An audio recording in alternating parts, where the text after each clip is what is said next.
I was a straight coach. I was a ballerina, but he didn't hire me for that.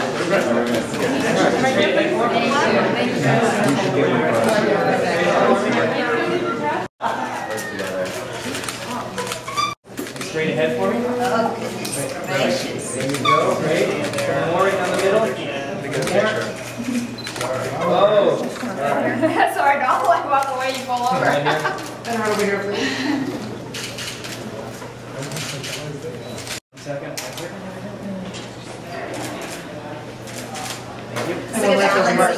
Chad, get in here. Come on, Chad. Come on, Chad. All right. Come on, Chad. Okay. Okay, everyone straight down the middle here. Director Timothy Greenfield-Sanders.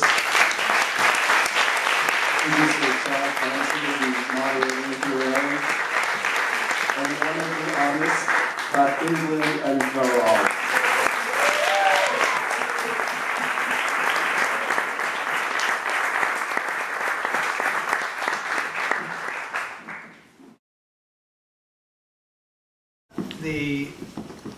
The photo shoot that you see there, that was done in New York and LA, and that was really the genesis of the film. And at that point, I understood that it needed to go deeper and go backwards. We got that core group together. It was actually Vanity Fair that commissioned the portrait. I went to them and said, "What do you think of this idea?" And they said they loved it. So that's how that started, and I filmed all of that, interviewed all the people there in brief interviews, and then realized it was bigger than that. They created something, as Sheila Nevins likes to say, something from nothing. This was a photo shoot with B-roll film. You know how many times I've done photo shoots with B-roll film? And Timothy called me up shortly thereafter and said, you know, I think this is something bigger. Can I run with this? Will you join? I said, absolutely, let's go for it. I'm Babe Ruth, yahoo, let's go. And then when I saw he got into Sundance, I actually called him from Russia. And I said, I have to be there. I've never been available for a film festival my entire life, and I've had 65 films. I want to be there. And so I got very involved in this and got to know Timothy better. And I just think the way his mind works, thank you, Timothy. Thank you for including me in this, and thank you for making something like this happen for the old girls like me. Well, she's not so old. We're not 100 yet. What about longevity? Maybe film us later on. The sequel.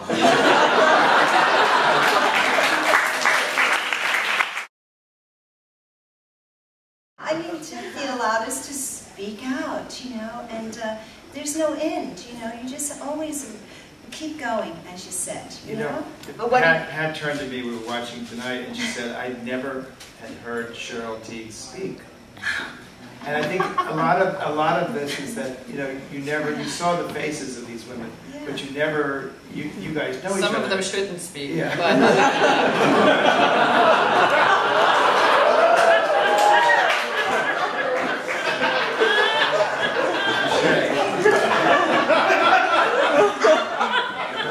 they're not in the movie. of course not. Thank you, Pat. I got your back. Like Pauline, I felt really sorry for her. I had no idea. She's so beautiful, but she really held back all of that information from us, so you don't really know where the rose grew out of. You know, it's like the dirt they had to sit in. You know, all of us came from dirt somewhere and grew into like these roses in fashion. You know, so that's how I saw her. You know.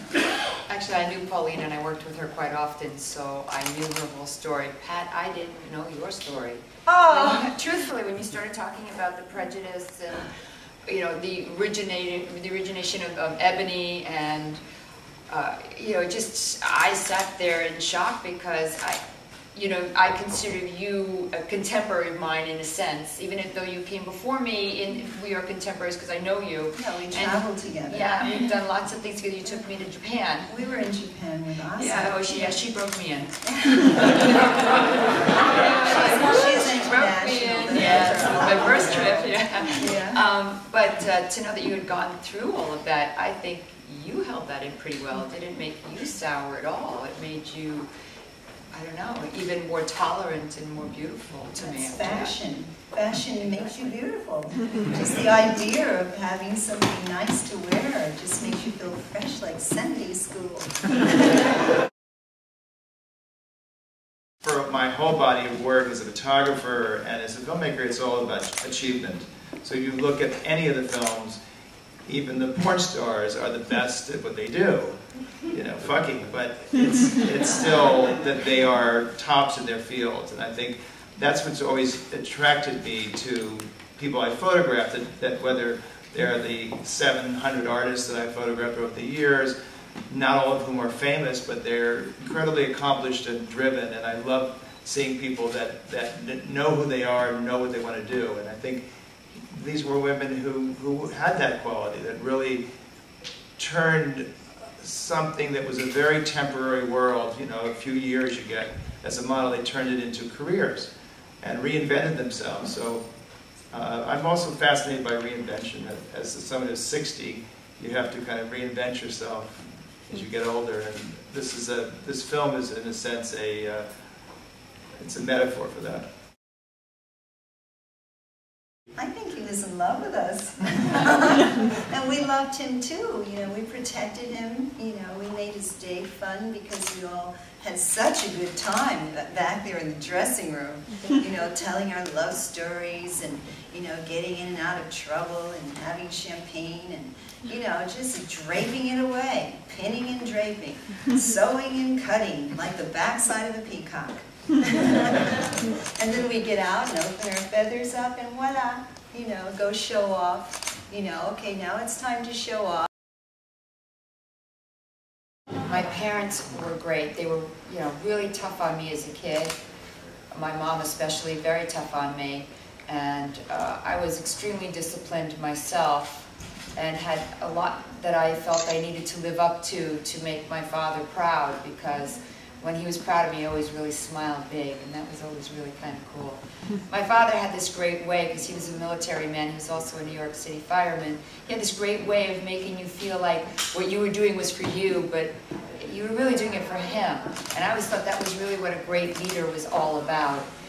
My father was just a terrific person, and I never wanted to do anything that would have made him disappointed in me. And I guess to an extent I didn't want to disappoint myself either.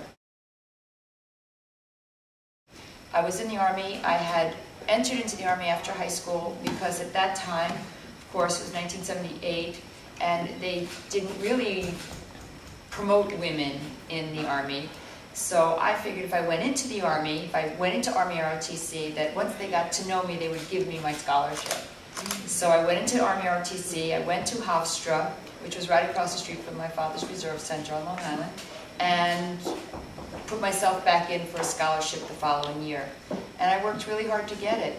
In the meantime, I thought if I could get this job as a model, because I was waitressing, and that was $75 a week. You know, so I thought if I could get this job as a model, you know, maybe I could make some more money. I could work days as a model, nights as a waiter. And in fact, I did that until they finally said to me, "Carol, you're on the cover of Vogue. Do you think you should give up your day job?" And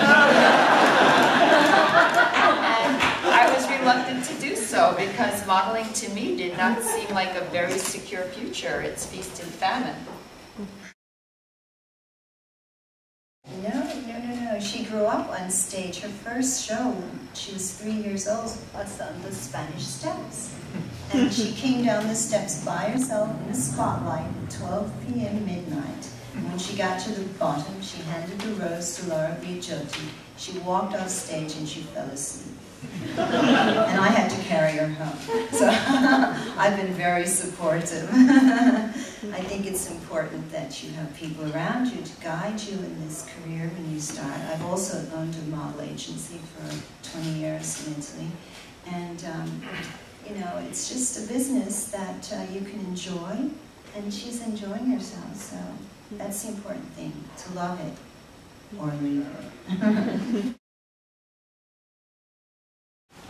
Well, I think photo retouching aside, because I think photo retouching really does a disservice. And whenever I have the power to, like with Playboy, I don't allow them to retouch me. Timothy's picture outside of me is unretouched. If you retouch that photo, it would look like one of my covers from when I was 25. But I think there's something to be said for all that I have lived through. And I think it's very important for women to embrace what they've lived through in their lives, and ultimately that takes a toll on your face and your body, and it just is what it is. And if we try to deny that, you're going to create a very unrealistic benchmark for women to try to achieve. I know for myself, when I see those magazines and I see those women, I mean, I'm like, wow, I can't even live up to that, and that's my job, is to be one of those women. But, you know, I write books on health because what I did to myself in the business to stay thin, I have a Sister Zoo large-sized model, and I was 165 pounds and 5'8" when I started, and of course that was size 12. That was 8 sizes larger than I could be, or should be, according to the world according to modeling. So I did what every young, stupid teenager did, and I starved myself. And through 17 years of modeling, and acting, my acting coach is here, Susan Kellerman. Hi, Susan. You know, through 17 years of hard work, I was starving myself, and by 34, 35, that had taken such a toll on me. And I just realized there were other women out there who were doing the same thing I was doing, yo-yo dieting, trying to do these stupid things like the Beverly Hills diet where you eat just fruit. And it's just not nourishing for the body, and the body needs more than just that. So I wrote my books and opened up my personal life and my personal health issues to the world, which was a very hard thing for me to do because I am a private person regardless of what you see about me in the public, because I believed that people should know that we're not perfect, we've lived through a lot, it's hard to look like this, it's not easy, but that it can be done through proper nutrition and health. And that's the way I advocate to be beautiful, is to embrace who you are and to keep healthy, because health is the most glorious, beautiful thing you could possibly have. And that's why I write my books. You know, you're so successful in everything. And I said, you know, it's hard to hear people say that to me because I subscribe to the Babe Ruth school of business. And that is, Babe Ruth swung at everything. He swung, he hit home runs, he swung, he struck out. And the truth of the matter is I've struck out and I've hit some home runs, but I never wanted to be afraid to try things. And sometimes being famous can make you afraid to try things, because when I fail big. Like, people see it, they know it, the industry talks about it. It's not like, you know, so I have forced myself not to be afraid. And I think if any message I want to give out there to any woman is, be damned, do it. You know, me and Nike, just do it. Just, you know, try it. If it's a home run, God bless you, go with it. If it's not, on to the next thing. Means going out with no makeup and, you know, being anonymous and being free and walking through the streets with your hair blowing in the wind without worrying about if the chignon has come loose.